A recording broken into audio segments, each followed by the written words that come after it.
how am I going to break down this divide in the fandom? When analyzing the hatred for the current generation of Star Wars and Star Trek properties, it is pretty fair to say that most all of the issues are thrown at the feet of those who are in charge of the specific shows. The list includes, but isn't limited to, Mike Mahan, Michael Chabon, Gretchen Berg, Aaron Harberts, Rian Johnson, J.J. Abrams, and others. However, by far the two names that will constantly get repeated for the destruction of Star Wars and Star Trek is that of Kathleen Kennedy and Alex Kurtzman. It is said that these two people are either horrific filmmakers or they have no real vision to their respective franchises.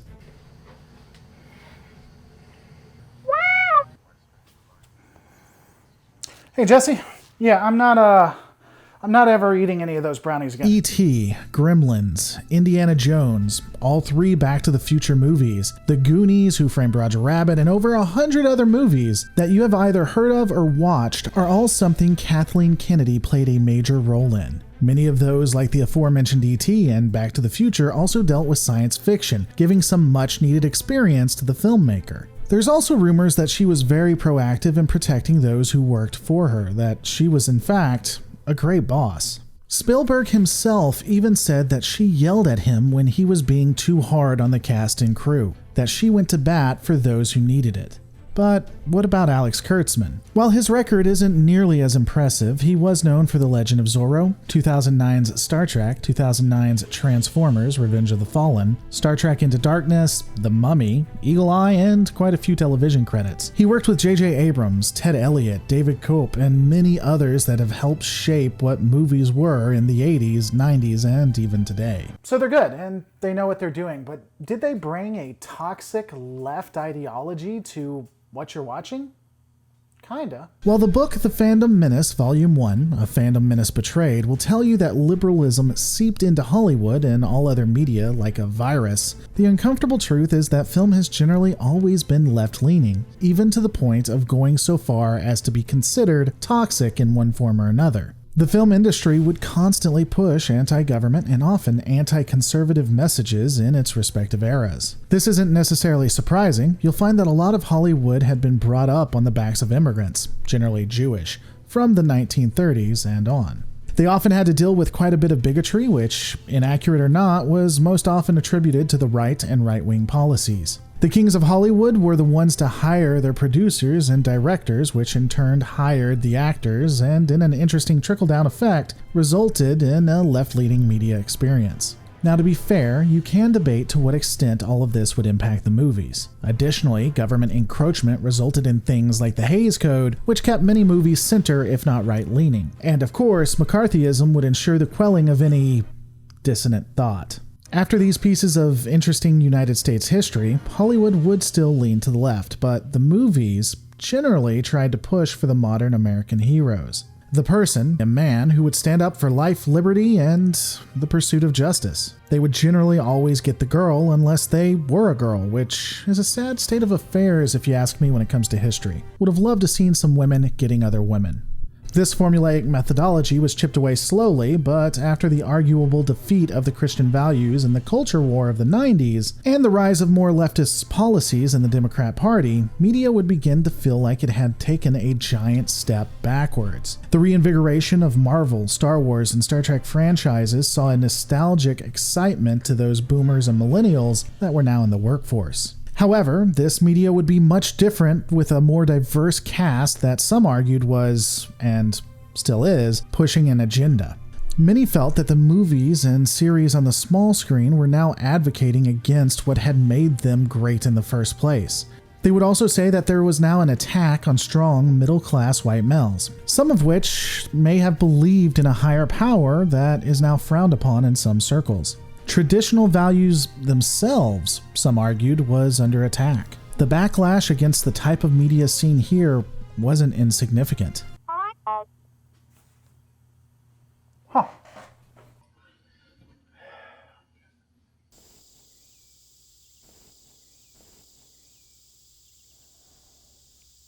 Okay, I don't know if it was Treklad or Katwalski or who it was. Someone's dying today. Just give me the name of the YouTuber. I don't care how much they paid you. While I'm trying to get information out of him, we might as well go ahead and talk about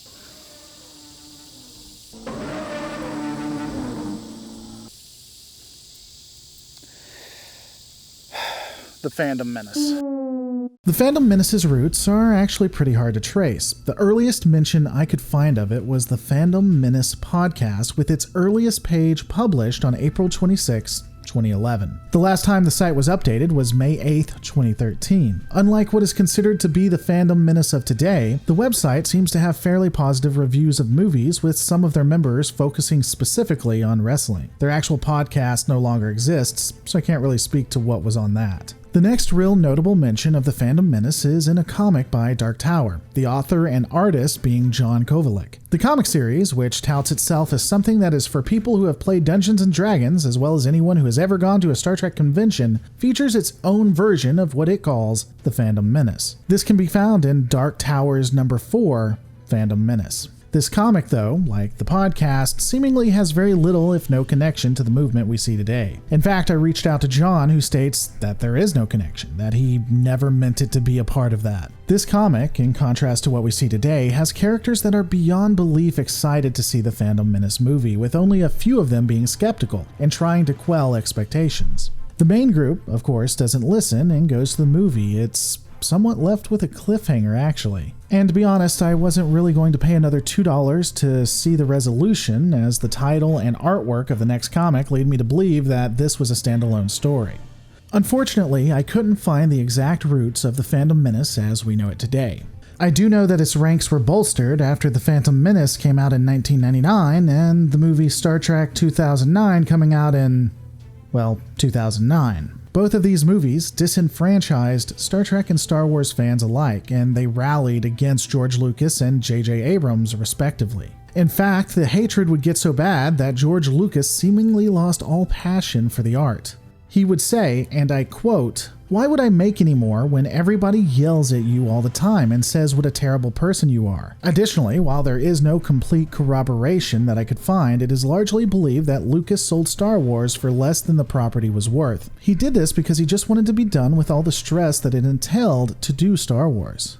Of course, Star Wars under Disney would put it under the purview of Kathleen Kennedy, to which it saw a major expansion. These new films and series would focus on diversity and strong female characters. For Star Trek, the decision to put Kurtzman as the head of the property would see a similar, if not more pronounced, focus on these aspects. After this, the Phantom Menace would be in full swing and arguably at the height of its power. We would see channels like Nerdrotics, Midnight's Edge, Doomcock, and Mecharandom 42 gaining massive popularity and being able to impact opinion to a large degree. In fact, because of the growth of most of their channels, they would even be promoting other series like The Orville, getting to have interviews and discussions with people behind the scenes of various shows. Originally, the Fandom Menace didn't seem all that out of touch. Star Trek Discovery Season 1, The Force Awakens, executives really seemed like they wanted to take a bite out of legacy Trek fans, especially the conservative ones. The truth is, if you look at it from a third-party perspective, not coming in with any bias or nuance, both Star Trek Discovery Season 1 and The Force Awakens can actually feel like a complete about-face from the historical norm, giving legacy fans whiplash from all of the changes that had occurred. Even with the most charitable interpretation of what both Kennedy and Kurtzman were trying to do, and this is honestly being too gracious given some of the comments made by the cast and crew for Discovery, their attempt to correct historical wrongs and bring more inclusion into cinema and television was poorly executed and arguably insulting to legacy fans. No, I'm not saying they shouldn't have done it, nor am I saying that they should have waited. It's just the communication and the way that it was done was horrific. Legacy Trekkers, especially conservative ones, had every reason to believe they were rewriting all of it, that none of it was going to matter. The skepticism was real, especially since Star Trek Discovery showrunners seemed to have no idea what Star Trek was, nor know about any of its lore.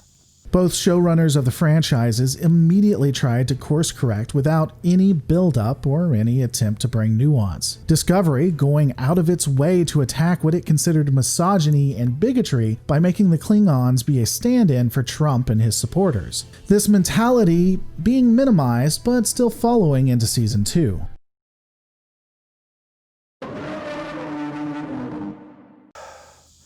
Okay, I think he's gone. Let's talk about Revenge of the Executives. So after years, or perhaps something that had always been present, line of hatred that those who worked on the show had been receiving, and honestly, all of this being amplified thanks to the internet and social media sites like YouTube and Twitter, this all came to a head. The executives, producers, actors, and directors had had enough. Figures like J.J. Abrams would try to minimize the organized efforts of the Fandom Menace. Hidalgo, a well-known figure in the Star Wars community, would begin taking pot shots at fans that he felt were toxic. You would have Star Trek actors out and out saying people were racists, and other people, ranging from producers to directors to old and new-time actors, would begin attacking what they considered to be the toxic fandom. While I can't blame showrunners and others for fighting back, after all, you can only take so much before you break, the truth is, this exacerbated, if not started, a very hostile civil war. Those who thought the critics were being too tough on these properties, especially if the person identified with the Fandom Menace, started becoming extremely vocal against these elements. This would result in verbal, text, and other forms of abuse from both sides. The worst of it resulting in doxing or attacks in the real world, but most of it just creating echo chambers and safe spaces. If ever there was a digital safe space, Twitter would eventually become that. It would only get worse, though, with shows arguably taking on a more hostile tone against those that disagreed with them. However, predictably, most of those executives, actors, and others that struck out against elements of the fandom they disagreed with would slowly begin to pull back and just not engage, some leaving Twitter altogether. They would move back to focusing more on the positive, but the damage was already done, leading to an even greater rift. Okay, BB, I think we're gonna be okay, as long as we don't have to deal with... Archibald, find us the Fandom Menace. It's Ramirez, you bigoted son of a bitch. All right, let's discuss it. Let's talk about the rise of We Are Starfleet.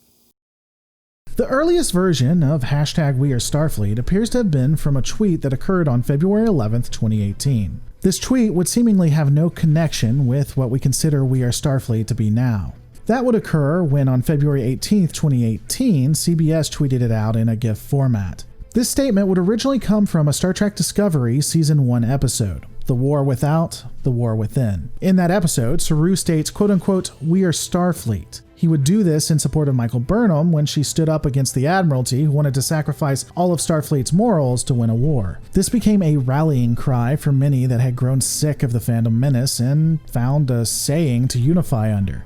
Given CBS's pushing of LGBT+ issues and the anti-conservative and anti-Trump rhetoric both behind and in front of the camera, a majority of the fans of this hashtag would be progressive, if not completely left-leaning. This would create a whole different type of media on Twitter and YouTube with channels that would utilize this banner. Though admittedly, those who took up this hashtag do appear to be just a different side of the same coin when it comes down to it. The channels would love everything CBS came out with and would start to have their own safe spaces, shunning people who were not the quote-unquote right kind of ally.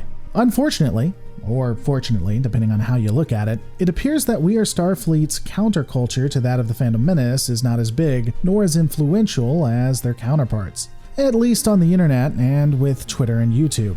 Though to be fair, the large part of this group includes actors and CBS insiders that are able to sway the internal workings of CBS, and they are able to get news out more since they're the ones that CBS shares information with. Though, as stated on the internet, there appears to be little influence on anything from both sides. Time to die. Okay, just stop. Just stop, okay? Maybe there's some of us who hate the new Trek. And maybe there's some of us who think that the new Trek is better than the old, but we all love the spark. What brought us all here together? To be a part of this science fiction wonderland. Let's just come together and enjoy it for what it is, and enjoy the pieces we like. Let's kill him together. Okay. Shit.